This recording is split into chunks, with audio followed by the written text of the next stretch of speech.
This Week 14 NFL Picks edition of the Sports Gambling Podcast is presented by WynnBet. WynnBet is now live in Arizona, Colorado, Indiana, Louisiana, Michigan, New Jersey, New York, Tennessee, and Virginia. From boosted same-game parlays to live in-game odds, WynnBet has what you need to win. Sign up today, bet $100 and get a $100 free bet at sportsgamblingpodcast.com/WynnBet. That's sportsgamblingpodcast.com/WYNNBET. We're also brought to you by the SGPN Bowl Challenge. $250 cash and a $250 gift card is up for grabs exclusively on the SGPN app.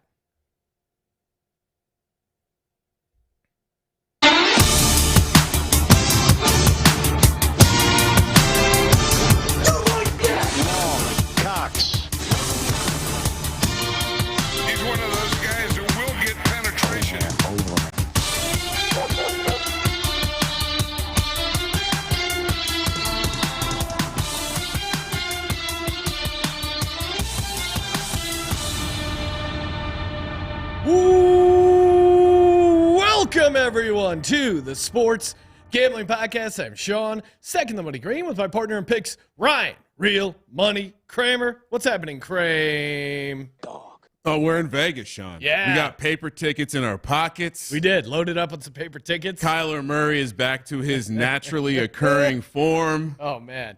And the GM of the Cardinals is so sick, he had to quit.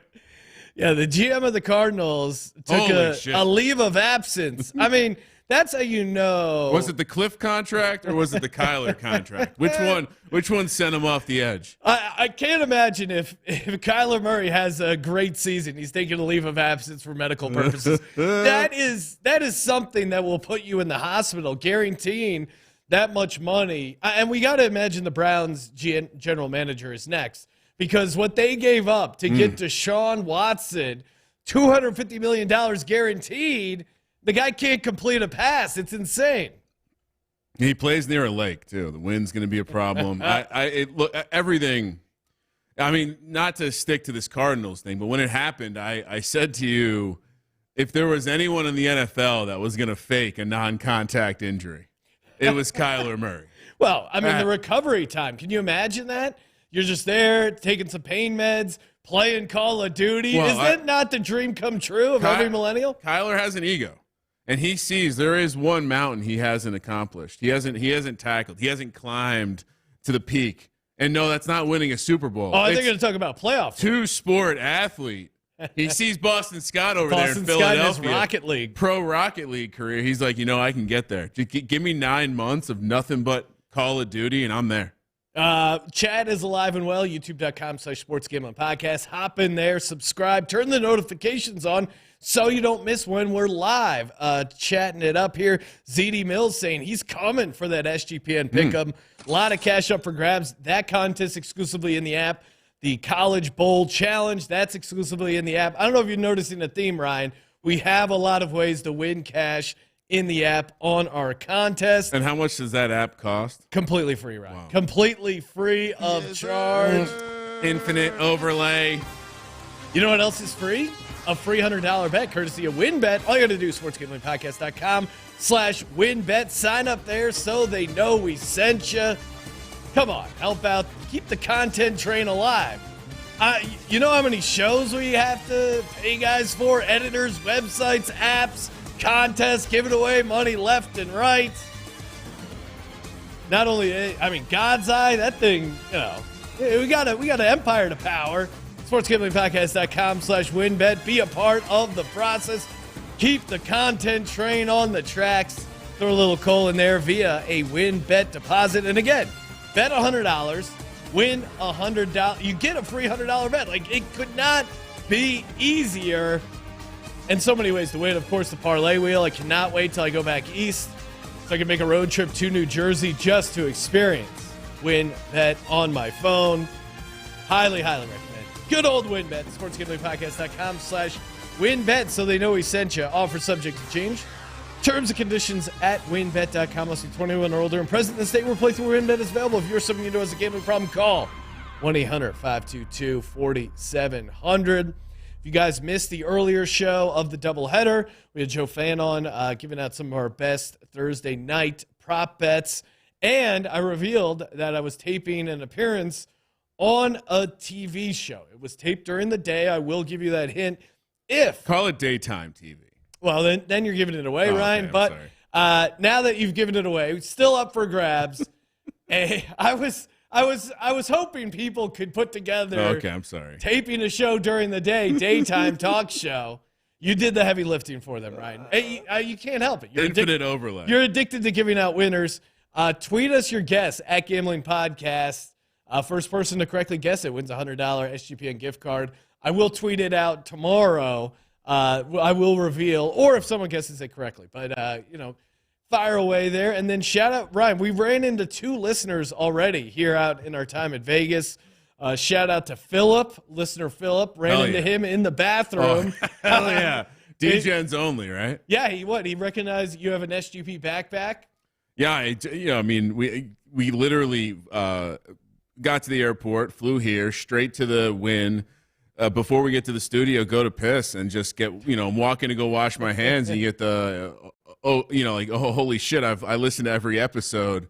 So, yeah, always cool to meet a fellow D-Gen in a casino.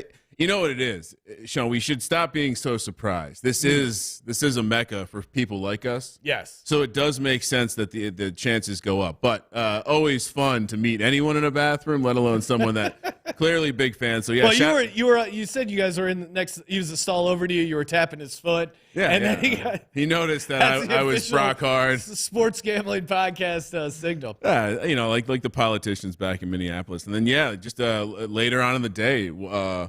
Wandering, bumped into someone who had shared some cocktails and some winning bets with us March Madness many moons ago. So shout out to Johnny from Arizona. Hell yeah. Thank you guys. As always, holidays, perfect time. Spread the word. Get your because you're hanging out with your friends, family. Perfect time to recommend the Sports Gambling Podcast, the gift that gives all year round.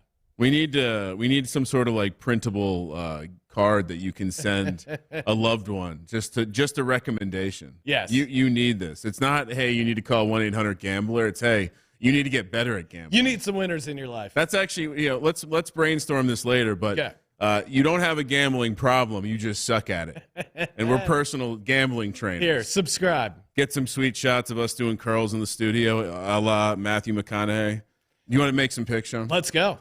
All right, so Thursday Night Football, as you mentioned, we were talking props earlier with Joe. He's a Seahawks guy. He wasn't very optimistic. No. San Francisco comes to town. The Niners laying 3, minus 175 on the money line, plus 150 for the Seahawks. 43.5 is the total. It was 3.5. Clearly, some money is coming in on the Seahawks because that's what the flow chart tells you to do. A la, they own this matchup. Specifically, Seattle has won 15 of 18 and 10 of 11 in Seattle. So yeah, last 14, 49ers 2-12 ATS in Seattle. It's just tough to get to a place where you like betting Geno Smith, even as a home dog, with how good this 49ers defense is. And it looks like Geno really is hitting the wall. It does sound like earlier in the day we thought Kenneth Walker might not play. Now it looks like he's been removed from the injury report. So I could see how you could make a case for the Seahawks.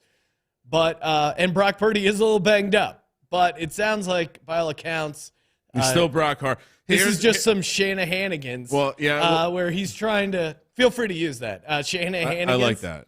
Where he's trying to get in Pete Carroll's head by saying Brock Purdy's not going to play. 49ers insider Katie Mox has assured us that Brock Hard Purdy is going to play. She's very certain. This Seattle defense, they just don't they don't stop anything. I think Christian McCaffrey. I'm going to lay 3 on the road, Ryan. It sounds like you're going to take Seattle. No, I Pete Carroll after lost 44-27-4 ATS. Pete Carroll in a short week, 7-3-2 ATS. Pete Carroll as a divisional dog, 19-10 ATS. So we're taking Pete Carroll. No, the issue is that I have this direct line to Katie, and well, the 2 NFC West people we have in our sphere here, Katie is all over the 49ers, and Joe, the Seattle supposed homer, he's all over the 49ers. Yeah. How can we spit in their faces as contributors and friends of the program and take the Seattle Seahawks? I just can't do it. I've taken them too many times. That defense is really – there's just nothing left of this defense. So San Francisco -3. This is going to be an ugly game, though.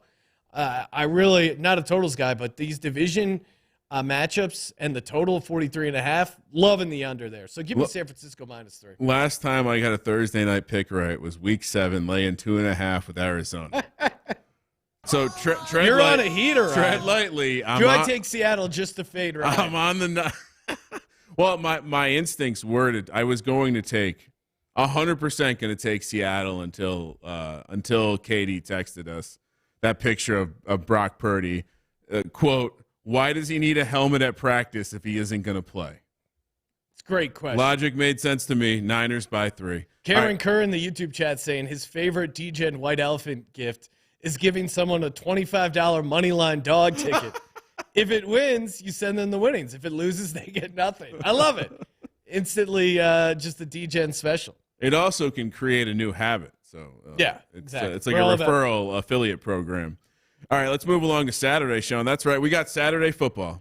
Love it. It's the time of year. We got Speaking of Saturday, you think they planned all of this? Jeff Saturday coming off the bye. They're heading to the spaceship, a.k.a. Best Buy, Colby would call it, up in Minneapolis to take on the Vikings. Vikings -4, -210 on the money line, +170 for the Colts. 48.5 is the total. I guess the Vikings do suck, Sean. They certainly the spreadsheets are right. Wins don't matter. They certainly look pretty bad against those Lions. But are we really excited about this Colts offense?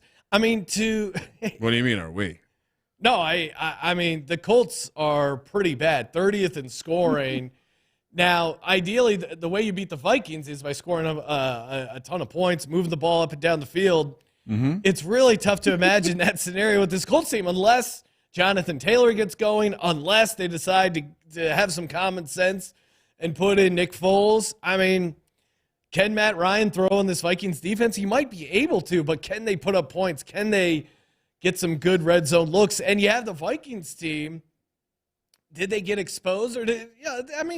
Maybe they just had a bad game. I don't know. The Vikings offense maybe they just was carrying them, and they don't seem to be the same without Christian Darrisaw, their left tackle. That seems to be should be back this week. Okay. And just think of it this way, right? So the Vikings, obviously, they've overperformed, and there was some regression coming, and all of that negative yard differential, negative point differential. I mean, you see the 10-win team point differentials, they're all like 90 plus, and then you have the Vikings at like -1 or whatever they're at.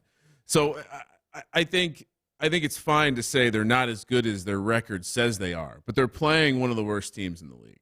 They're playing, and I wrote this down because I was like, holy shit, someone actually came onto a spot and said Matt Ryan is 9-5 ATS coming off the bye. You cannot use a stat like that. Matt Ryan today is not Matt Ryan from even 3 years ago.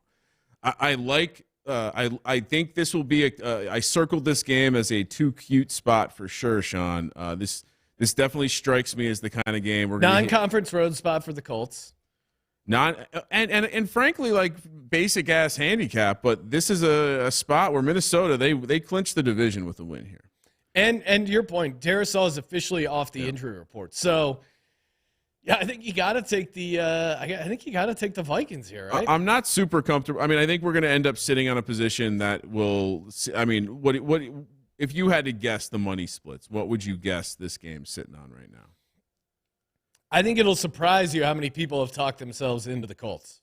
Yeah, I would say off the top of my head 60-40, but I think it might end up being more close to a 50-50 split. It's worse than that. This is one of those games that more bets on the Vikings 60-40, more money on the Colts 65-35. Sharps loving the Colts?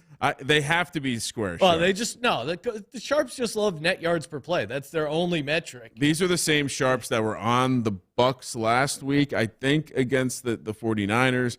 Minnesota is 31st in yards per play allowed, which is really bad. And left tackles matter. And I think for whatever reason, this injury seems to be getting swept under the rug. I think this is huge. If you look at the splits, I mean, two things I would say look at. A, look at how Detroit has done against a number of teams in the running game. So their defense is not as bad as people have been giving them credit for. And then also just in general, the splits without Deshaun, with Deshaun, they're pretty stark. So I expect a bounce back spot here. And also there is a little of that urgency here getting to lock down that division spot. I mean, Kirk Cousins hasn't been throwing the bling on the teeth or the ears or the neck any recently. So, all right, next game again. Both on the Vikings. Both on the Vikings, yes. We have 3 games on Saturday. I love that the NFL figured out that they can add an extra game, and ever since, no more 2-game slates, only 3-game. I guess we had 2 on Christmas, but all right. Baltimore heads to Cleveland, another AFC North divisional spot. Cleveland laying 2.5, minus 150 on the money line. Ravens plus 130. 37 is the total. Sounds like Huntley is greater than 50% to go. He was out there practicing today. He had a concussion in the Steelers game. Based on the concussion data, it does seem like it's like a 75-25 split on if he gets back. I have a feeling he's going to get back. They don't have much of an option behind him. I think it's like Anthony Brown or something like that, which is almost unbettable. You asked me to pull the trend last week. It was Ravens Steelers, but it's another AFC similar type flowchart situation where not only does the flowchart say Ravens greater than Browns, but AFC North dogs since 2007, 43, 22, and 5. Dogs less than 3, 3 or less, 43, 22, and 5 ATS. So a couple bits of convergence there. 1, Ravens own the Browns. 2, the short dog in these spots has been very, very profitable. I mean, well, and if you're the Browns right now, how do you win games? By taking the ball out of Deshaun Watson's hands and giving it to Nick Chubb. The problem is Nick Chubb, the Ravens know how to shut down Nick Chubb. 60.4 yards per game Nick Chubb has averaged against the Ravens. That is the lowest in his career versus any team he's played more than once. Like they have a formula for slowing him down. You also have Harbaugh, 14-6 ATS in the second consecutive road game. So good coaches show up late and show up in tougher spots, a.k.a. back-to-back consecutive road games, a.k.a. road games in December. And if there's any sort of weather going, I just don't – how does Deshaun Watson – he's just looked horrible. He's looked horrible. Not looking to get involved in betting on Deshaun Watson. It's not just good coach. It's good coach, bad coach. Harbaugh, 17-7-1 ATS as a divisional dog. Stefanski, 9-17 ATS as a favorite. 1-7 ATS as a divisional favorite. Kevin Stefanski. So pretty simple handicap. Bet on a whole bunch of bet on stuff, whole bunch of bet against stuff for Cleveland. So we're both on the Ravens. Just skipping down the street this week. Skipping down the street. I don't know where you've come up with that expression, but yes. Like little girls frolicking down the street playing. Back when kids played outside.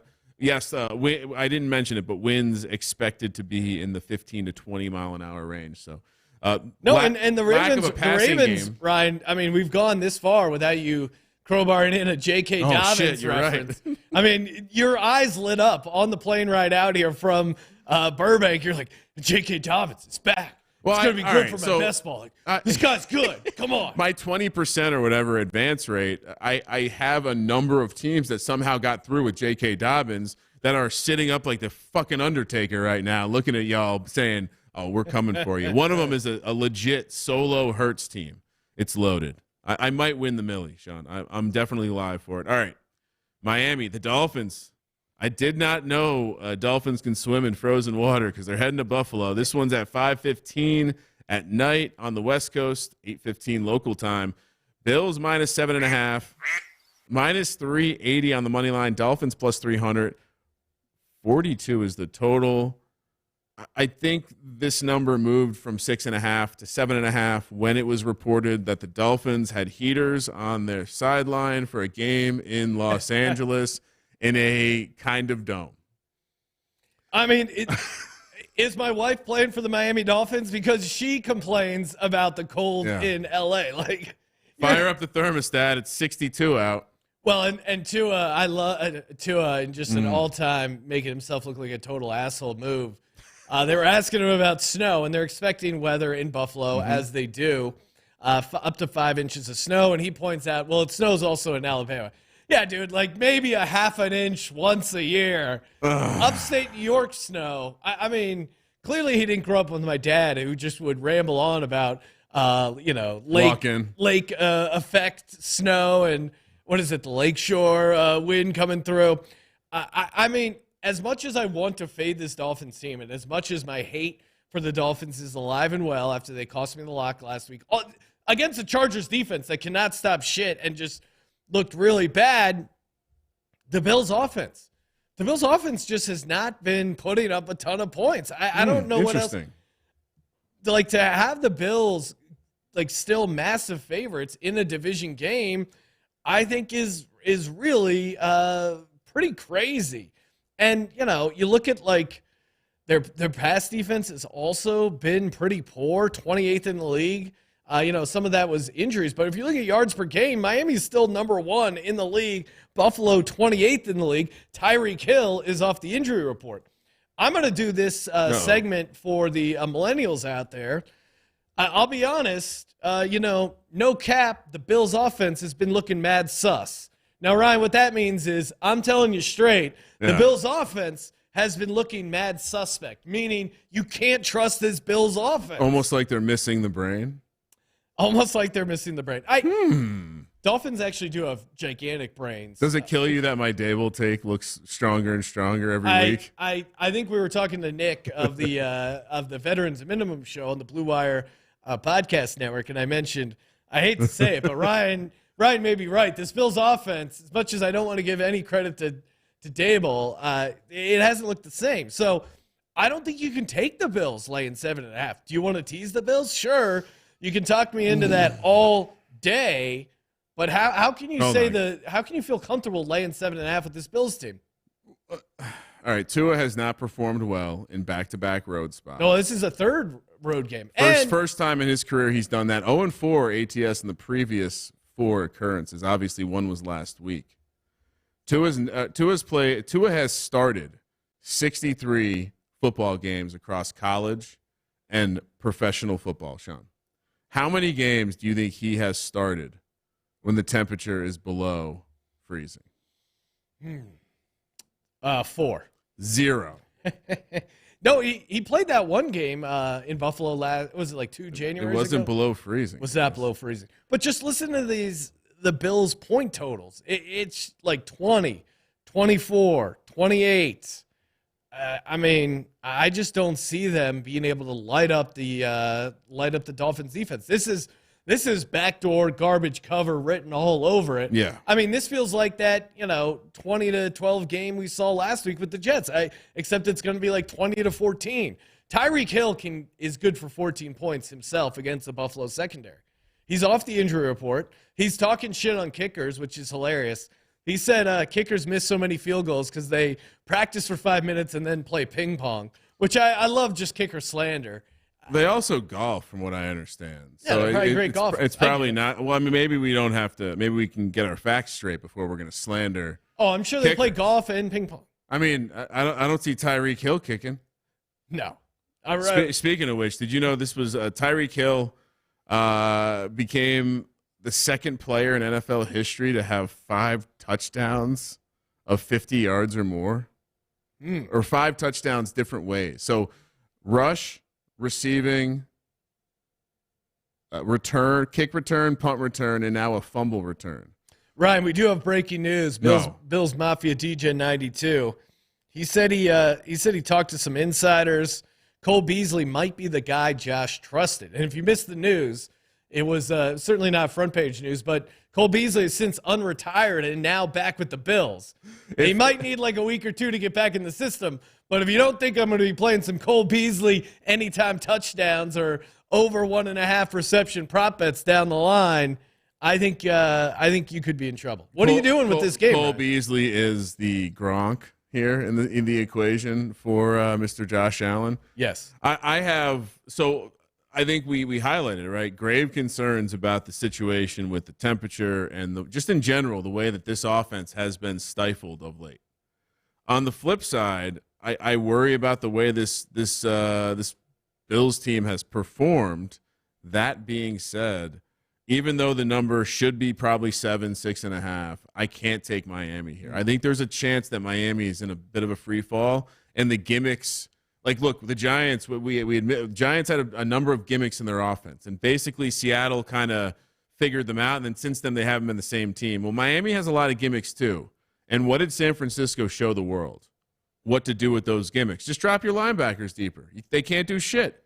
Tua doesn't know where to throw the ball. He only throws the ball in the middle. Like, the book's out on him now. I think everyone's going to talk about how they're missing Von Miller, but everyone else is healthy in that defense. Give me the Bills laying the points. I'm taking the Dolphins. I see the case, and I'm not going to stop anyone from shitting on Tua. 7.5. Sean, you're going to be so mad when you have Tua.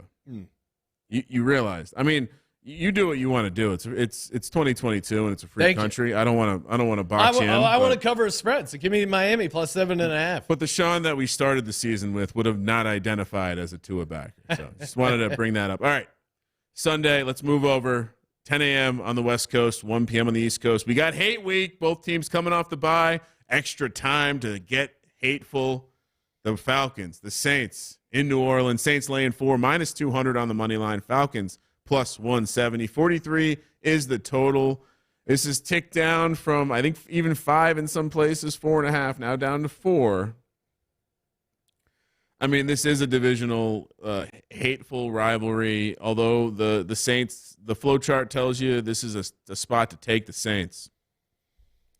Saints are coming home. Desmond Ridder first starting on the road in a rivalry game against Andy Dalton. And, Andy Dalton succeeds when you don't get a crazy pass rush on him. And this Atlanta Falcons team cannot rush the passer. I think the only thing they really have going for them is the rivalry aspect, the fact that they're getting 4 points. I love the storyline where Marcus Mariota left the team after he got benched. It's almost like your wife leaving you after you got a divorce. It's like, you can't do that. We broke up with you. It reminds me of Wayne's World where he's trying to save face, dude. Where Wayne's ex-girlfriend Stacy is like, if you're not careful, you're gonna lose me, Wayne. We broke up weeks ago. Marcus Mariota? You can't be the guy who leaves. We left you. I am worried about the Falcons' ability to put up any sort of points. But in what world do the Saints – first off, what has Jameis done? We need a true crime podcast to get to the bottom of why Jameis Winston isn't even considered in these games. I think clearly Sean Payton liked Taysom Hill, but Taysom Hill is likable enough for the new coaching staff, or at least Dennis Allen. Jameis must have just been a Sean Payton thing. Must have been some weird shit Sean Payton was into, and now that Sean's gone, I mean, what has Andy Dalton done to suggest he deserves winning a job over anyone in the league, Sean? Anyone? I don't know. I mean, the angle why you take the Saints also is that they've looked bad, but they were back-to-back road spots. They're a bad road team this year, 1-5 ATS, so now they're coming home. They had that comeback win earlier in the year, unfortunately, so a little revenge on the mind of the Falcons. But as we've highlighted, I do think this is a good spot to – I was on the Falcons this morning. I'm not on the Falcons anymore. I'm with you. I'm doing a late swap to New Orleans here, -4, because I do think Andy Dalton against a very suspect mad sus Atlanta Falcons defense. They're not going to be able to rush the passer. If you give Andy Dalton time, he can complete some passes. Their rush defense is horrible. It does sound like Alvin Kamara will get some more looks. Mark Ingram may be a little bit more healthy. I just don't think you can put Desmond Ridder in his first start on the road like this. And, Desmond Ridder, what was his issue? It was like arm strength and accuracy. That was Marcus Mariota's issue. I don't even know how you talk yourself into part of the narrative of Mariota leaving the team is because he disagrees with the decision because they're still in the playoff hunt, and he clearly this guy isn't better. And if that is if there's a chance that's the case, I haven't heard any players come out. I haven't heard a ton of excitement for Ridder. Sometimes when players there is no excitement. You generally can get it through the media availability, like Kenny Pickett, for example. Like clearly there was excitement there. There was like, okay, the receivers were excited. I mean, even if you look at the Jets situation and Mike White, like there is a clear like undercurrent. With this, it doesn't even seem like there's that. So as much as I hate to lay 4 with the Saints in hate week, Sean, we're gonna regret it. And I'm gonna because it could be a field goal game, but this Atlanta team is just rough. Atlanta's been pretty bad on the road too. So yeah. All right, let's take the Saints get right. Still alive. This is kind of a playoff game. Oh, 100%. Loser leaves town. All right. Lions head to New York. Another early kick, 10 a.m. on the West Coast, 1 p.m. on the East Coast. Jets laying a point here, Sean. Minus 120 on the money line. Detroit, even money. 44.5 is the total. Jared Goff has looked electric. Oh, man. Inside. Jared Goff has looked electric inside. Sean, we ran this earlier in the season, but Jared Goff outside. How's our model looking? When it's 40 degrees or less, he's actually won the last 3. He's won the last. How did I just delete? Hold on, I'll pull it back up. But it's still profitable all time, and I think more importantly, this is just a perception game to me. If you're betting the Lions, you're buying them at the all-time cost. It's like getting Bitcoin at $60,000. You're like, it's going to keep going up. It'll never not go up. The Lions haven't faced a top 15 defense in like 2 months, and they had 3 home games in a row playing some of the worst defenses at home. And the Vikings, the Jags, and, they looked okay against the Bills defense that was super beat up. And then the Bills had that weird scheduling thing, so kind of a perfect game. So you had Goff in a controlled environment in best case scenario, and now you're going outdoors to play a non-conference opponent with a great defense. Quentin Williams is a question mark, worth noting. That is worth noting. But Sauce Gardner, put him on Amon-Ra St. Brown. Whoever Sauce Gardner is guarding, we saw him have an impact on anyone he guards. Like he has an impact. He slowed down Stephon Diggs. He slowed down Justin Jefferson. The Jets haven't given up more than 27 points this season, and they've only given up that twice. So you put them at home against a Lions defense, which is 32nd in scoring, and this is just the perfect time. If you're a Lions fan listening right now, you go, this is the week we completely fuck it up. Dan Campbell's doing jokes about, he's like, there was some like anecdote where he was like, wasn't paying attention and didn't realize Penei Sewell's running off. They're getting accidental offensive tackle touchdowns. Like this is where it runs out. He would have gotten – if they don't get that first down, he looks like a huge asshole. He said he was distracted by the wave, Sean. I mean, I think all-time football guy moved to get distracted by the crowd standing up. I love the Jets here. I love the Jets. I think really – and Mike White a little banged up, but he's going to play. And I think the way he hung in that pocket and took a bunch of shots won him that locker room. There is still a fight and a scrappiness left in this Jets team, and I think you're going to see it come Sunday. I tend to agree with you, and not only that, Sean, I do think Detroit ends up being a public team. I mean, they're already flirting with 2/3 of the tickets and the money, and that's without really knowing. Maybe that's people thinking that Mike White's going to be out. It does sound like Zach Wilson will be the backup. I don't know if that's a good or a bad thing this week. Joe Flacco in the retirement home maybe. Yeah, I'm on the Jets too, I think. And even it does sound like White will be in, but even I think this is purely just a fade of Goff. It's going to be cold. There's going to be a little wind, and to your point, they've been in optimal situations for the past 3 weeks. No, this is the time you fade them. Tarek in the YouTube chat saying Jets 5-0 ATS after a straight up loss. So again, they have that going for them. And Flat Earth Oracle, who makes a ton of great points. Robert Saleh has faced Goff many times as DC in San Francisco when Goff was on the Rams. I didn't even have that angle in there, but if anyone knows how to beat Jared Goff, it's the San Francisco 49ers and Robert Saleh. I love the Jets. All right, continue. I mean, you said you were a wet chalkboard earlier today, and yet here we are with a lot of favorites, Sean. All right, moving along. Another early. Oh no, I got 2 dogs and 4 favorites. You only have 1 dog, Ryan. Yeah. Okay, you have 1 more than me. Relax. Another early kick. Kansas City heads to Houston. Houston 14-point home dogs, plus 650 on the money line, minus 1,000 for the Chiefs. 49 is the total.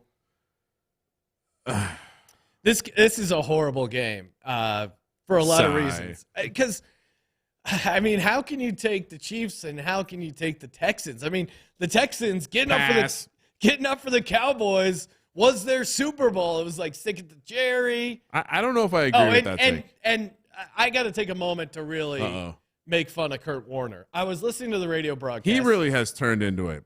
I don't mind him and him and Kevin Harlan. I think are actually a really good duo for broadcasters. I like them calling the play-by-play. But this Kurt Warner point was one of the worst points I've heard in a long time. Kurt Warner, describing the Texans-Cowboys game, goes, a lot of teams these days, computers, analytics, they're taking over the game. This Houston Texans team, they get all the way down to the 1-yard line. They don't kick a field goal. And then next thing you know, Cowboys drive it all the way down and win the game with a touchdown.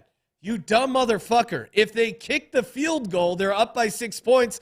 A touchdown and extra point still beats you. They would have lost either way. You're proving analytics point. At least they had a shot to win that game. Granted, they called a horrific play call, but in your scenario, they still would have lost. What? You didn't even bother finishing the scenario out. Sorry. I was really annoyed by that. He is literally the metaphorical representation of someone hitting the lottery. So I love Kurt Warner. Analytics don't work for his career either. Anytime. No, not a great. Honestly, anytime I'm getting groceries, see a bag boy, over 5'10" with a cannon arm, start chatting him up. Hey, fire that loaf of bread over here. Let me see what you got. Kid. Just in case, might get the call up one day. I was a pro Kurt Warner guy until that movie came out. I still have not seen it. If you are Kurt Warner, you're in charge of the image Kurt Warner, and you allow that movie to be made. B, that movie to be made that way. C, that actor to play you. D, for them to let someone represent you throwing a football like that. So Texans. You're a fucking quarterback. You watched that guy throw a football and you said, yeah, that looks like me. Why couldn't he be the stunt double guy throwing the football? I would have insisted. Texans offense, no Dameon Pierce. That's huge. He's like their one good player left. Although DFS. Who cares? I mean, I'll save it for the DFS show, but Rex Burkhead, I think, is just going to get a ton. He's going to get a ton of catches. Chiefs have a Saturday game against the Seahawks. Are they looking ahead? No. Chiefs is a 14-point road favorite, but we've seen them as big favorites this year. They seem to take the foot off the gas at some point. Third straight road game.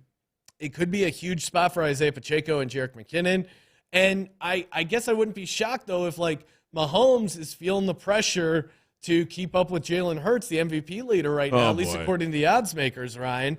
And he feels some pressure hey, I gotta throw for some touchdowns like Jalen Hurts. I gotta avoid interceptions like Jalen Hurts. Maybe he presses a little bit. I'm gonna take a 14-point home dog. But I want no part of this game. Give me the Texans. Lovie Smith, 13-7 as a 9-point dog or worse. Patrick Mahomes, 5-10-1 ATS is a 10-point favorite or more. They can't. I mean, Sean, you don't get rich betting on 14-point road favorites in the NFL. This is just an ugly ass game. Why do we keep betting on the Texans? It worked last. Well, I guess that's part of the handicap as well. The Texans have been we love this team, and they keep. I mean, we're like a battered wife with the Houston Texans, where we can't quit them. I don't know. I don't know why we can't. The second they tied that first game, we knew they weren't hitting the win total. No, it was they over. They needed to win that game, and they couldn't even get that game. Hey, Ryan, you know what we can get right? Hey, why don't you give yourself a sweet holiday gift? And that holiday gift is the gift of learning a new language with Babbel. That's right, Babbel is a language learning app. So it's over 10 million subscribers. So people are liking it if they got that many subscribers. Babbel is addictively fun, easy bite-sized language lessons. You'll be able to discover the wonder that comes with learning a new language. I live in Los Angeles. So many times I meet someone that speaks Spanish, try out a little Spanish. I'm going to be traveling down to Costa Rica a couple times this year. Love Costa Rica. The country's awesome, and it's awesome to get to interact with the people of Costa Rica speaking Espanol, aka Spanish, and Babbel makes it so easy to learn. With Babbel, you only need 10 minutes to complete a lesson. You can start having real-life conversations in as little as 3 weeks. I know it sounds crazy, but again, scientifically proven, very easy. You know, if you do those like word games or whatever it is, your puzzle, whatever sort of little thing you're doing on your phone. Also with your phone, think of how many things you've done on your phone today that have wasted time, that have not made you better. Babbel makes you better. 14 different languages, Spanish, French, Italian, and German. Right now, you can get up to 55% off your subscription when you go to babbel.com/SGP. That's BABBEL.com/SGP for up to 55% off your subscription. Babbel, language for life. All right, Sean, one more early kick, and then we'll move along to the after. Actually, no, 3 more. Look at me. Eagles heading to Chicago. Bears off the bye here, Sean. Oh, I'm scared. Maybe a little bit of a trap spot. Eagles, middle game of a 3-game road stretch. Laying 9, minus 420 on the money line. Plus 330 for the plus 330 for the Bears. 48.5 is the total. I mean, I guess this feels a lot like taking the Texans to me. Maybe you're concerned about if it's a weather game, but I looked at the wind. The wind right now is only 12 miles per hour in Chicago, and this Bears defense has just been completely cooked. At some point, they kind of came up with a new formula to tank with a young quarterback. Hey, we're going to make the defense as bad as humanly possible. That will give our quarterback tons of opportunities to play, and we get to see a lot of looks from him coming back from behind. What do we got going on with Justin Fields? Justin Fields, obviously, he's been running the ball pretty well. He's been banged up. I think the Eagles' cornerbacks can definitely create some turnovers against Justin Fields in the passing game. Certainly, there is a concern for a look-ahead spot because the Eagles do have Dallas Christmas Eve, but I think it's tough to look ahead when they have this goal in front of them, right? They win the next 2 games. They lock up the number 1 seed in the NFC. If you're one of these veteran guys, you know, hey, my season, I get a nice break if we can win these 2 games. You have the 2nd-ranked scoring offense against the 29th-ranked scoring defense. And the Eagles offense has really found another gear these past few weeks. I don't know what it is exactly, but the Eagles can win in a lot of ways. They can win with Miles Sanders. They can win with throwing the ball. Dallas Goedert is designated to return from IR. I'm projecting he will be playing in this game. And Bears have just been horrible ATS, 1-5 ATS. And the Eagles' defensive line against the Bears offensive line. And the Eagles actually have like TJ Edwards, Kaiser White. I don't think Fields is going to completely cook them. There are some opportunities with the safety Reed Blankenship, the great white hype being out this game, and CJ still being out. So they're down to their 3rd safety. I still want a man on the street segment, getting people from Philly saying CJ. So there is opportunities. Cole Kmet, I think I'd be somewhat worried about, but they did get Avonte Maddox back. So again, it's just one of these games where you can talk yourself into the Bears as a 9-point home dog, but the Bears don't win or cover those games. They just haven't been. They've had nice leads. They've had good spots. Like the last game I think they covered was that weird shootout against the Dolphins. I just don't see it against the Eagles team that is dialed in right now. Week 5, Eagles take to the road to take on a non-divisional conference foe, laying a decent-sized number, 5.5, 6 in Arizona. What happens? Philly wins the game. Philly doesn't cover the game because what are they doing? Looking ahead to week 6 when they face the Dallas Cowboys. Give me the points. Philly wins. Philly doesn't cover. Sean gave you the talking points as to why the Eagles will win this game. I completely agree. I think the vets understand what's on the line. I just don't think they get the cover. Like the last time. Agree to disagree, Ryan. No, because the Eagles have shown up a little bit on the road. I get it. Yeah, they showed up in Arizona to win the game but not cover the 5.5, 6-point spread. Just like they won't cover the 9-point spread. You're right. If something happened once in the NFL, it'll definitely happen the next time. It's called a small sample size trend. Thank you, Sean. One game sample size. This is me catching up on the dogs. All right, Pittsburgh heads to Carolina. Another early kick here. Sam Darnold versus, we think, Mitchell Trubisky, maybe Kenny Pickett. Seems like Kenny Pickett's second concussion in 8 weeks, so they might be erring on the cautious side. Carolina laying 2.5, minus 150 on the money line. Pittsburgh plus 130. 37.5 is the total. Ryan, Tomlin might not be cautious, though, because if they lose, they are out. And, Tomlin's a dog. He's working here. He's fucking working here.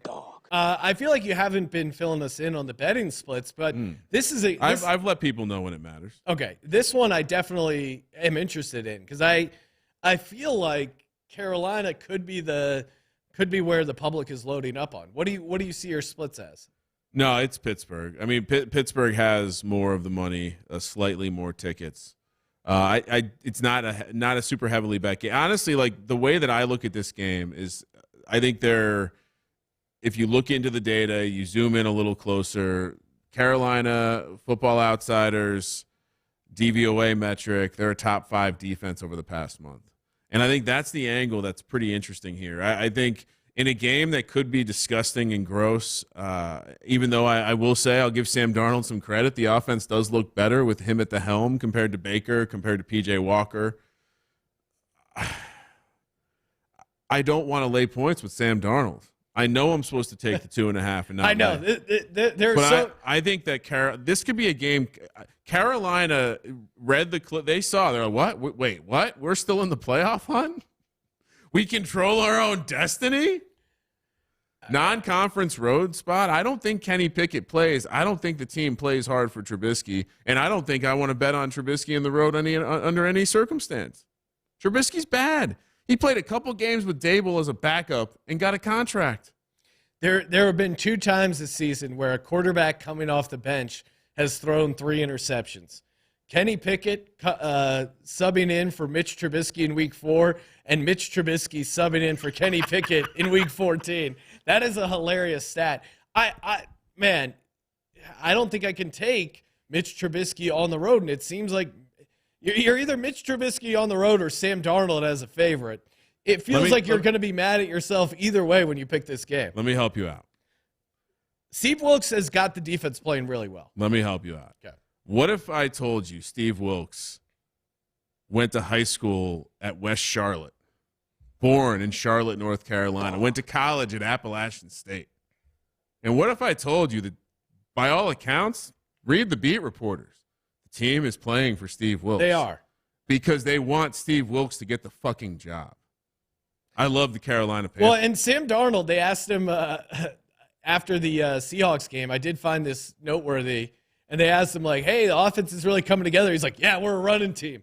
Which, if your quarterback admits that you're a running team, to me, that gives me some confidence because it's like, oh, okay, Sam Darnold knows he's Sam Darnold. He doesn't think he's good.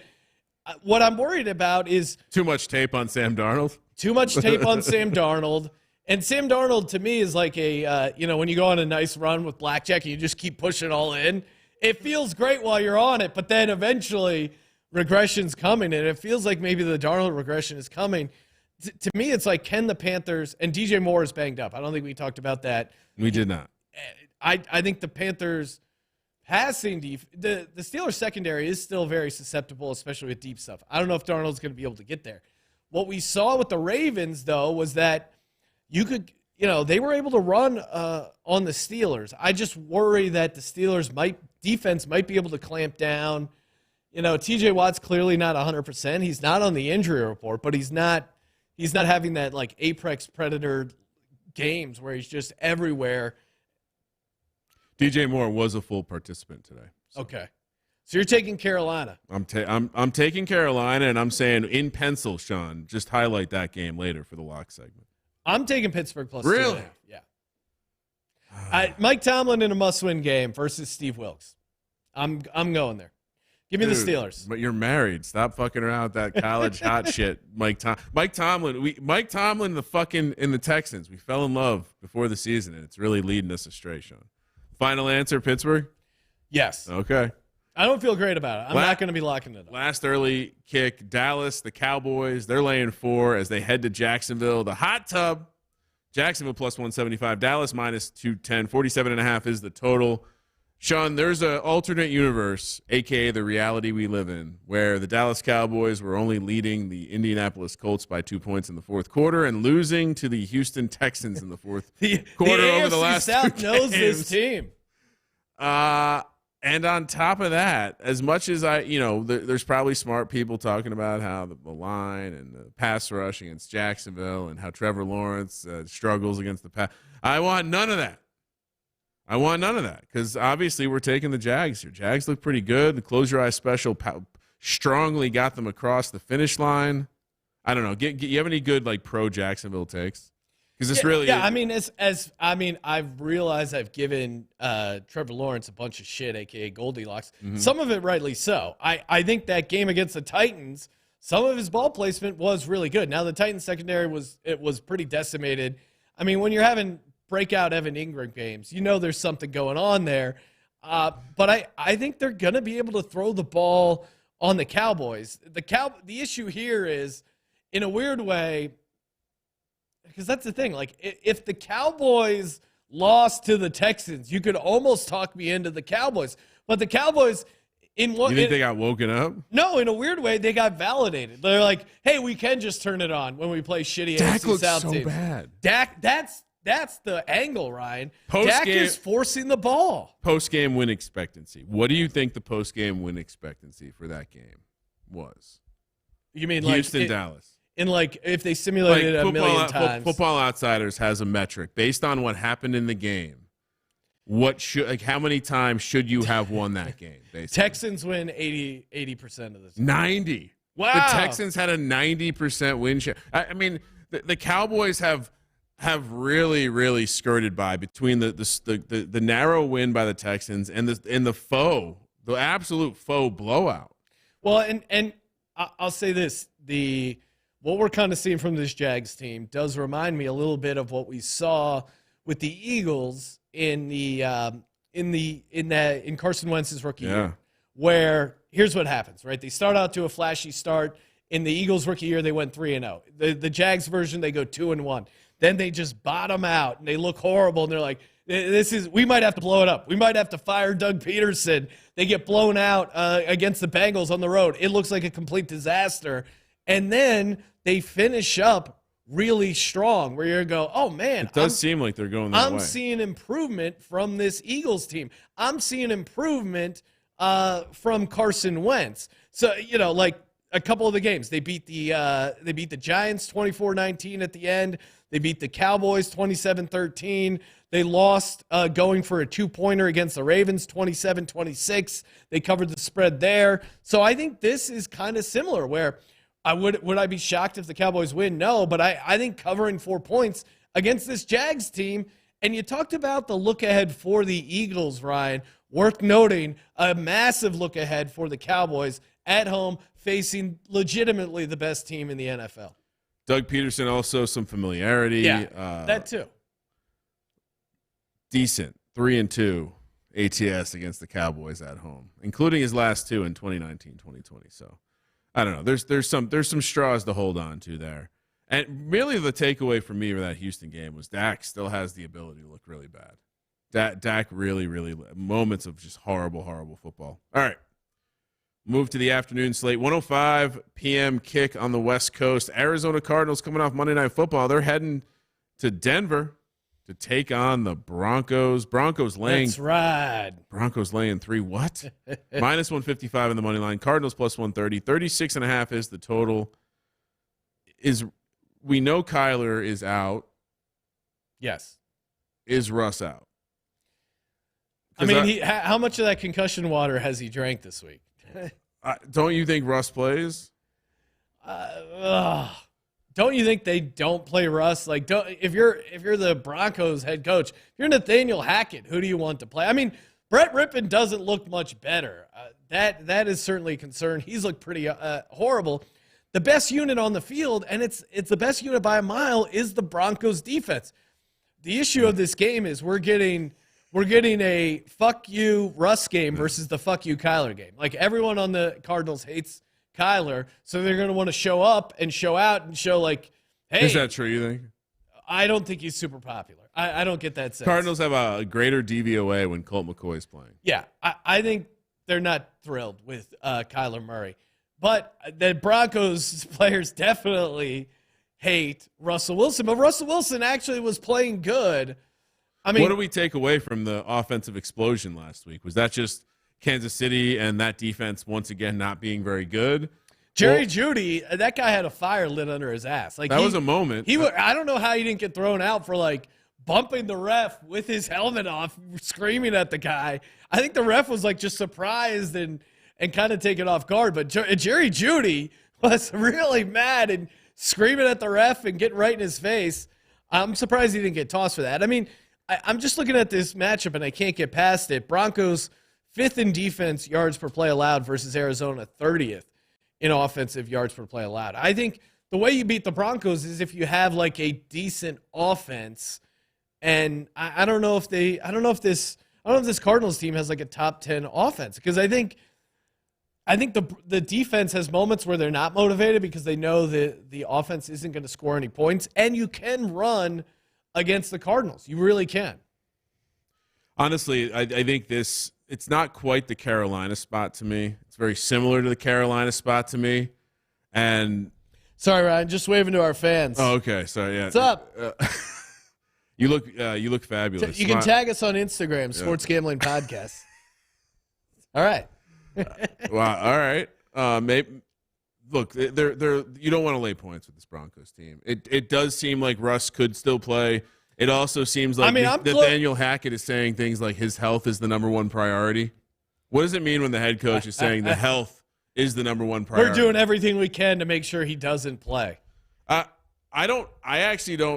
kind of feel like maybe they're starting to figure some stuff out. At a minimum, it was good to see Jeudy running around. It gives the Cardinals something to think about. I think the home edge is strong enough for me. I don't have much to say about this Cardinals team. The quarterback's out. The coach sucks. The GM ran away from the problem because that's what people do. And Lane Elliott saying this could be the James Conner show. He's certainly just like penciled in for massive volume, so he's interesting in fantasy DFS. But I think if you're super one-dimensional against this Broncos defense, they can slow you down, especially at home in elevation. I mean, this Cardinals team, your season's over. Now you're going for a non-conference road game at elevation. I just don't see it, man. I know Brett Rippon kind of sucks, but I really like the Broncos here. Also worth noting, Randy Gregory designated to return and is playing this weekend against the Cardinals, so that should help the pass rush. To me, this is very similar than to the Panthers spot. I think we lay the points. All right, Darnold probably better than Rippon though, if I'm being honest. Patriots coming off Monday Night Football, they're staying out west to face back-to-back road games. They're facing now the Las Vegas Raiders. A baby fucking wheel, man. A lot of chowderheads in Arizona, Nevada, California. They could have stayed anywhere they wanted. Patriots laying a point here, -120 on the money line. Raiders +100. 44.5 is the total. Josh McDaniels 2-0 ATS versus Bill Belichick. Really? He's that good? Small sample size. Yeah, this is another just. He's been around Belichick the longest, and of all of the in theory is a good offensive mind. Maybe he has a little bit of the keys to unlock how to defeat Steve and Bill's defense over there. Yeah, but I struggle to find the Raiders' motivation here. I think it's going to feel embarrassment. I feel like it's going to. You're right. They did get embarrassed on Thursday Night Football. They do have that long rest. We've seen Mac Jones in a dome against a not great defense, and he really, his best game of the year so far was against the Vikings in a dome. So I wouldn't be shocked if that happens. It does seem like Damian Harris is probably going to get back. Pierre Strong, he lit it up. And so maybe it's just the Patriots' run offense. And I think they're going to be able to slow down Josh Jacobs. And as awesome as a season as Devontae Adams was having the past few weeks, it does seem like their offense and in general their team, they need to get Josh Jacobs going. And I think the Pats can slow them down on that. I do think there's a bit of a long list of injuries on the Patriots side. Ramondre being out, did not practice today. That matters to me.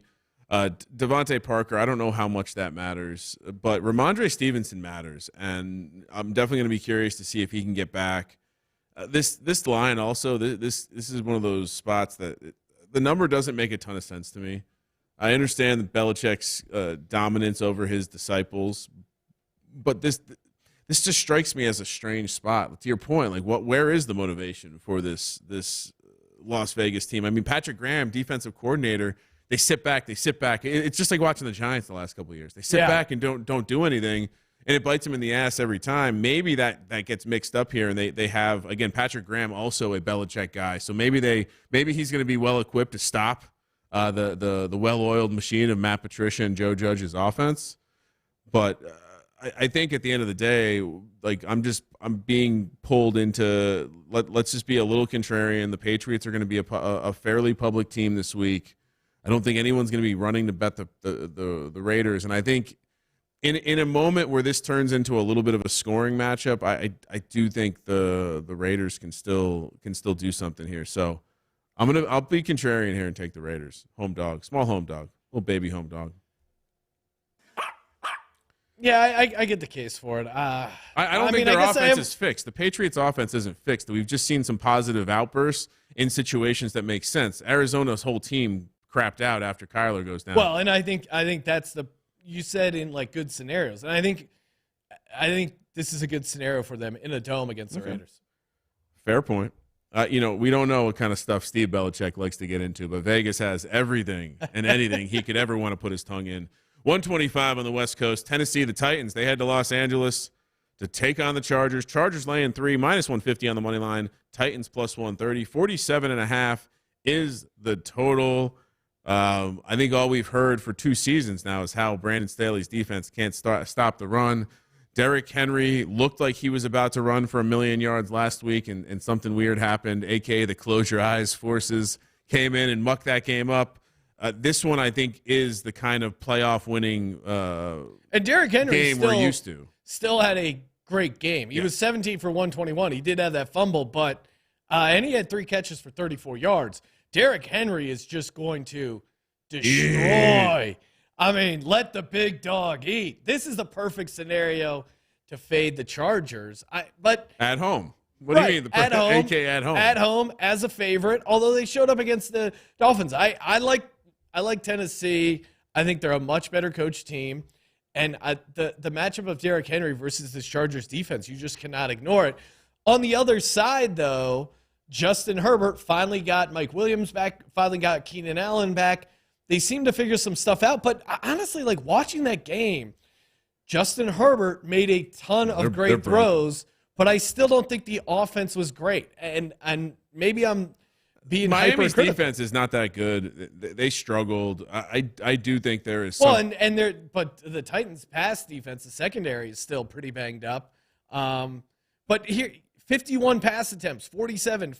Like that's not winning football. Like they're playing, like he's playing okay, but they're still not getting to 30 points. They can't run the ball. So it just allows 51 out of 39. Like the yards per, you know what it is? It's just the yards per attempt stuff looks so bad for him. It's hard for me to get super excited about Herbert. Like they're not pushing the ball downfield enough. They're not being explosive on first downs.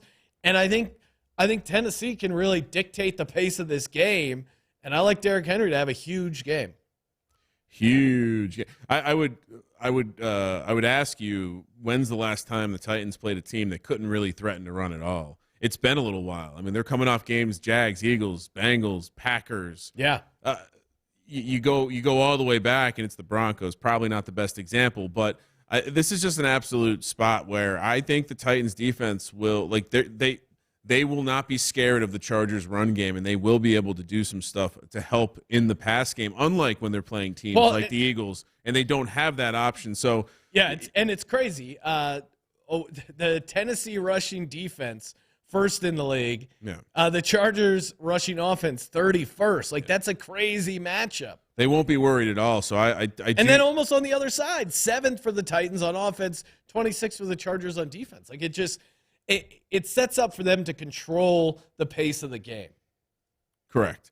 And honestly, like you also sprinkle in the fact that like This Titans team needs to get some stuff to get. Like, they're going to be in the postseason, assuming they don't completely choke down the stretch and allow the Jags to steal the spot. So they got to get stuff right, and this is a great opportunity for them to get it right. Last bit, Sean, Mike Vrabel as a dog, 24-15 ATS, a smash spot. I think I've asked you to put pencil next to a couple of these for the lock category, but Tennessee, you might as well sprinkle them in there as well. Pat Kappa in the YouTube chat pointing out Chargers haven't won back-to-back home games. Okay. So there you go. If you just fade the Chargers at home, you'll profit, as they say. Last of the late afternoon kicks, 1:25 on the West Coast, 4:25 local time. We're heading to Tampa, where Tom Brady and the Tampa Bay Buccaneers are a close your eyes special. Catching 3.5 points, plus 160 on the money line. Bengals minus 190, 44 is the total. Close your eyes special, of course, Sean. 5-2 on the season ATS, 4-3. Those teams are straight up. Since 2003, we're flirting with 58%. And most importantly, Tom Brady, all time in games where he underperformed the spread. Fucking wheel, man. The week before, 9-2 ATS. If you actually turn it into when has Tom Brady been a close your eyes special, 3-0 all time ATS. I get it. Sometimes things get to the end and the dinosaurs actually go extinct. All right, it's a great analogy. And maybe this is the meteor causing the extinction of all the reptiles / birds that used to roam this planet. They had feathers, dude. Look it up. In this case, though, holy shit! Have you heard anyone make a case for betting on the Bucs? No, that's why you got to bet on them. And the Bengals, non-conference road favorites, that even probably has another level to the close your eyes special. If it's a non-conference as well, we haven't even talked about that. I do think if we're talking about regression, and that obviously is what close your eyes special is built upon, I think Mike Evans is due. He's had three different long touchdowns, either called back from penalty or just like that wide open Carolina drop. The fantasy, all these air yards that just their heads are going to explode. That he's not going to get a touchdown, but I think he might against the Bengals, and the Bengals are pretty banged up themselves there. Yeah. And the Bengals, here's the thing too, like the Bengals have had a great run. But they look like they're getting right, so there is that concern. Yeah. In fairness. But, Ryan, I guess it's not a massive look-ahead spot for them. They do have the Patriots, the Bills, the Ravens on deck, those last three games. This is a non-conference road spot. This is when you take the home dogs. This is why we built a close your eyes special for the people. Also, we got pretty deep into the handicap without mentioning that Tom Brady still pretty likely to be in the playoffs.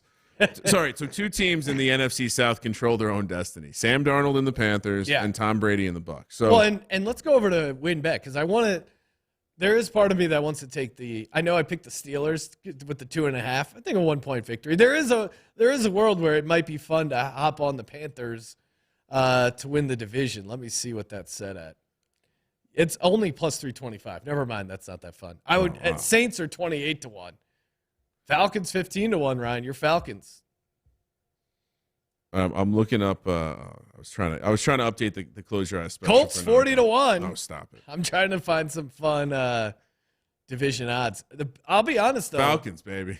Go to the Panthers. And I might get down on it after this week because the price could change. But the Bengals at plus 105 versus the Ravens to win the AFC North is interesting. Again. The Bengals are going up against the Close Your Eyes special this week, so I'll take a week off. But this could easily be a game where they get down a little bit. Joe Burrow wins. This is like a 2-point win by a field goal. Yeah. 2-minute drive to get the win. I mean, even when the Bucs have looked, when they've looked good, they've looked bad. It's week 15. We've only been given 7 opportunities this year. Yeah, 5-2. This is our 8th opportunity. There's no further handicap needed. No. Sunday Night Football, this game matters more. The Giants, the Commanders, a.k.a. the football team, a.k.a. the Redskins, coming off the bye, minus 4.5, minus 210 on the money line. Giants plus 170, 44 is the total. Sean, this is as someone who's followed the NFL and followed the NFCs for a long time, this spread makes no fucking sense. I mean, if you follow the NFC East, the flow chart would tell you the Giants own the Redskins, aka the football team, aka the Commanders. By the way, when I'm pulling these trends, I have to select all three teams. It's really annoying. You couldn't have figured that out, guys, behind the scenes. Dan Jones, 5-1 ATS against the Washington. They're good on the team. road. ATS, the Giants 4-1. ATS on the road. I mean, the argument for the Commanders is how.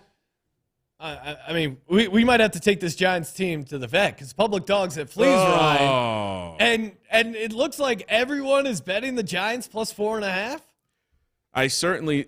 I jot down teams every week. It looks like because we record fairly early to really know what's going to be public and what's not. But you jot down, okay, this team looks like it's heading that way. I don't think we mentioned, but Cincinnati, incredible, probably the most obvious public side this week. Well, the Giants aren't that far behind, and I know some of this is, hey, the line opened at 5. They took some early Giants money. It's come down. The betting ticket split is nearing 70-30. The money split is nearing 90-10. Again, it opened 5, took some money, came down to 4.5. I just don't see where you're laying these points with Taylor Heineke. I get it. The Commanders, they've lost one game in the past 8. Heineke's been great. They did just play, 10 days ago and got a tie. Well, they were not the better team. Like the Washington Commanders were not the better team in that game. And I think you're going to see. You thought the Giants were the better team there? I think you're going to see the Giants with their full pass rush once again, being able to give them some problems. All right, talk me through a scenario where the Giants get points. Now, maybe my view of the Giants is so skewed because they got dominated so hard against the Eagles. Were they looking ahead to this game that mattered and ultimately the Eagles have a slightly better pass rush. The Eagles have a slightly better defense. Will Chase Young play? The game fell out of hand very quickly when Devonta Smith wasn't put in a body bag by Julian Love. That changed. We've talked about this. It changed the complete complexion of the game.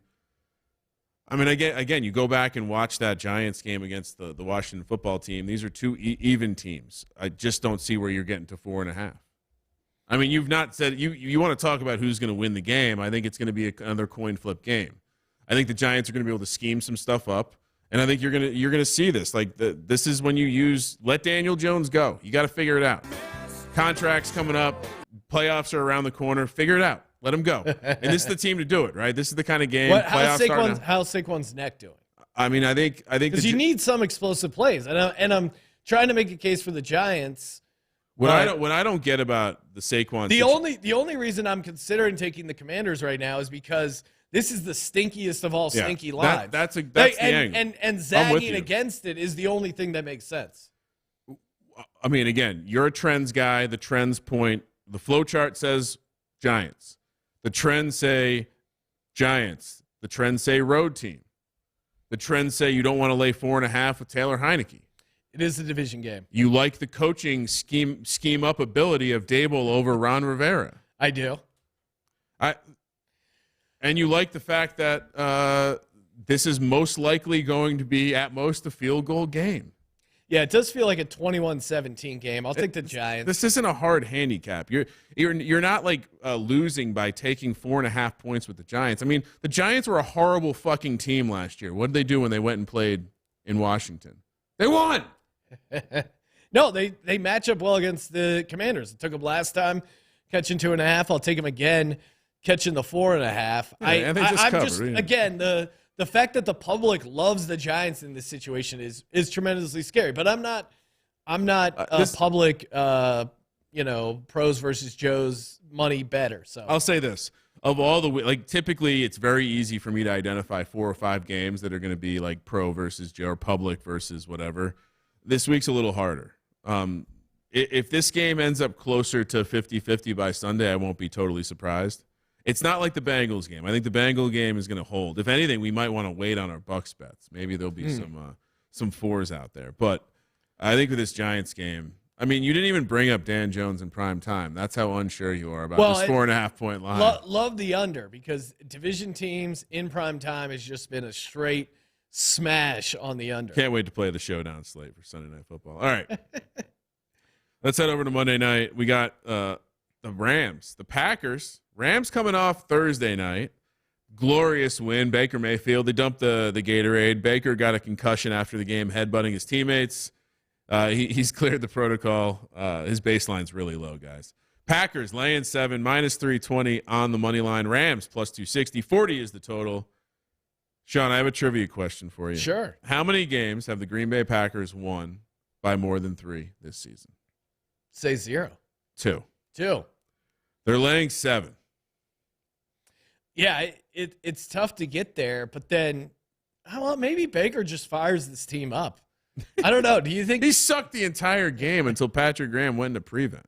That is true. But have you seen, I don't know, the Green Bay defense is kind of all over the place. Does Aaron Rodgers still have the team? Like, do they still have an ability? The only team eliminated from the playoffs in the NFC is the Chicago Bears. So Aaron Rodgers still has the team. By the way, Aaron Rodgers was talking about like dimensions and shit on Pat McAfee. He's really fallen. I mean, I like the guy more and more every day. Pat McAfee interviewed him and was like, so wait, you're saying you saw the other side? He's like, well, yeah, on ayahuasca, you're not there, but you see the other side. It's more like looking through the fabric, you know? The funniest part was how cavalier he was about like time traveling and seeing other dimensions. It's like, hey, man, we might want to talk about this. Christian Watson, though, I think Aaron Jones getting healthy off the long rest. Man, this Green Bay offense, I think this is a good situation for them. I don't know if I can take them as a favorite, though. That's really what I'm stuck on. And the Rams have just been horrible against the spread away. And in a weird way, you're buying the Rams at their highest, where they covered against Seattle with a scrappy Wolford. They beat a Raiders team, which they had no business beating. And now you're going to play in Lambeau. It'll be freezing cold. It's a regular season game, which means regular season Rodgers will be there. Oh, I like that. I'm gonna stick with Green Bay here. I'm not gonna wake up feeling dangerous. This number is a little wrong, though. I don't love it. Well, I think we get another opportunity to fade Baker in a game where the other team knows they're playing Baker. Yeah. I also think you just have Aaron Rodgers coming off the bye, 9-3-1 ATS. Aaron Rodgers at home in prime time, 23-11-1 ATS. And the last bit, Sean, did you know the Green Bay Packers can still get as high as the 6th seed? Really? A lot of crazy shit has to happen, but playoff hopes are still alive. It starts with a win.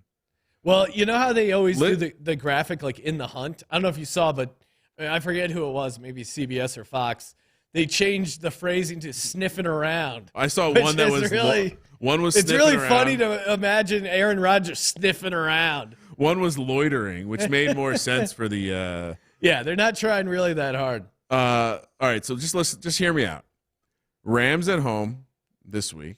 Then they go to Miami to take a Dolphins team that's heading in the wrong direction, in my opinion. Then you have the Vikings at home and the Lions at home. If this Packers team goes 9-8, it would be pretty hard to see them missing the playoffs. And who's knocked out? The Giants? That would involve one of the Giants and Washington not being there. The Lions obviously wouldn't get there because the Packers beat them, and it would mean the Seahawks wouldn't get there as well. So you would have the Packers as the Packers, Giants, Cowboys, or Packers, Commanders, Cowboys. Point being, the portion of the season where our hero brings his team back from the brink. He's a big narrative guy. I'm taking the Packers. He's going to other dimensions, Sean. You got to lay the points. All right. We did it. We did it. Time for the Lock Dog Tease. Happy birthday. Brought to you by sportsgamblingpodcast.com/WynnBet. Bet $100, get a $100 free bet. Kramer. We both have 8 dogs and 8 favorites for the record. Balance. Didn't even plan that. Lock, Carolina -2.5. Wow. Turn that pencil into pen. Lock, Tennessee +3. Okay, I like it. You ready for my dog? I'm born ready, dude. Fade Deshaun Watson. No, that's too small. That's too small. I'm sorry. I'm sorry, everyone. That was too small. Buccaneers +160. Nice. Tease. Buffalo minus 1.5. If I'm going to take the favorite there, I got to tease it, right? Green Bay minus oh, God, that's dangerous. Green Bay minus a point. Baltimore 8.5, plus 8.5. Teased it up. Okay, for me, I will be selecting my first team as a lock. The New York Jets minus that's awesome. 1. I almost took. You see how fast we took 2 shitty teams there in the lock spot? Didn't even think about it. Did not hesitate to pull the trigger on the Jets minus 1. And also, give me the Denver Broncos minus 3. Oh, God, dude. What are we doing? You want to talk about shitty teams? What are locking we doing? it up. I mean, people are taking pictures of you putting real money on the Broncos. I love it. I love them at home, the non-conference spot on a short week. Like it's all right. Give me your dog. Stop fucking around. I really like the Jags. There's a a lot of emotion there. I'm gonna go Tennessee Titans money line. This is a Derrick Henry get right game. Give me, the ultimate dog plus 130 for my tease. What are we gonna do here? We're gonna take. Honestly,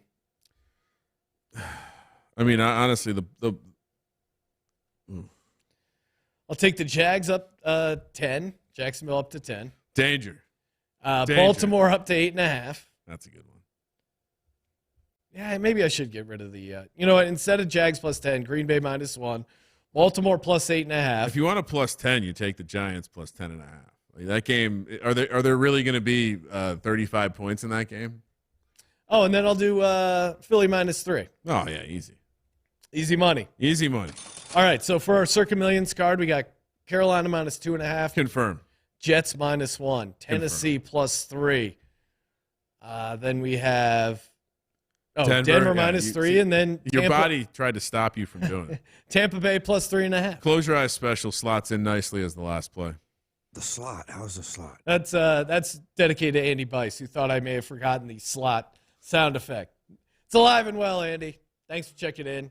Hey, make sure you download the SGPN app. Get in our bowl contest, $250 cash, and a $250 SGPN gift card up for grabs. As we close out the year, toss us a rating review over on Apple Podcasts. Really appreciate it. Helps the holiday season for us close out the year strong. And the SGP mini helmets will be, if they're not already up, they will be in the merch store. So stay tuned. We'll tweet out a link if they're not already up. Holy stay shit. tuned for that. Everyone's always asked, hey, can I get the mini helmets? Can I get the mini helmets? You now can get the mini helmets store.sportsgamblingpodcast.com. Thank you for participating in the Sports Gambling Podcast. Small detail that's fucking awesome about the helmets. Let it ride on the back of it. Yes. The little helmet bumper. Beautiful. Beautiful touch. And remember, tweet in the guess what show I was on at Gambling Podcast. First person to get it, $100 SGPN gift card. Cousin Mush can't win. He may already know. Just so make sure Cousin Mush don't tell anyone, Cousin Mush. Come on. For the Sports Gambling Podcast, I'm Sean, stacking the money green, and he is Ryan. Dan Jones, contract negotiations start right now. Let's go. Kramer, let it ride.